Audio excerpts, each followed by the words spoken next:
વિવિધ મુદ્દાઓને લઈને રાજ્ય શાળા સંચાલક મહામંડળ હાઈકોર્ટ જશે। પ્રી પ્રાઇમરી શાળા નોંધણી નિયમ હળવા ન થતા હવે સંચાલકો લડી લેવાના મૂડમાં જોવા મળી રહ્યા છે।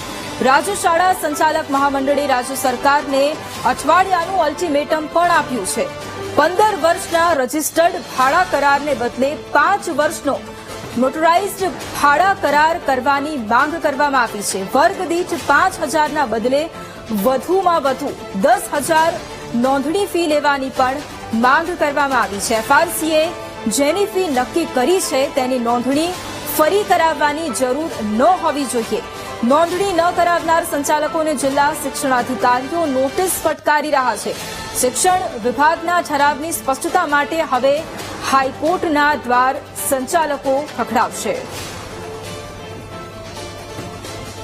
કે રાજ્ય સરકારે જે નિયમો બનાવ્યા એ નિયમોમાં એમણે 15 વર્ષનો ભાડા કરાર અને એ પણ સરકારની અંદર નોંધાયેલો।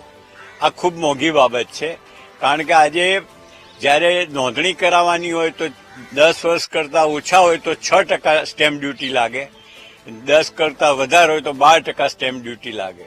એટલે આજે સ્ટેમ્પ લગભગ 20-20 લાખના સ્ટેમ્પ થાય છે, એક વાત।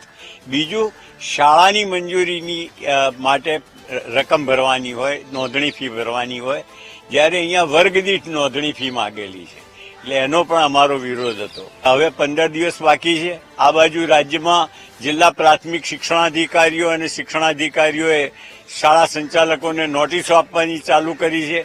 એ સંજોગોમાં જો અઠવાડિયામાં સરકાર આ અંગે કોઈ નિર્ણય નહીં લે તો ના છૂટકે આ માટે અને આ સરકારના શિક્ષણ વિભાગના ઠરાવની સ્પષ્ટતા માટે અમારે નામદાર હાઈકોર્ટનું કદાચ જવું પડે અને એની ચોખવટ કરાવવી પડે।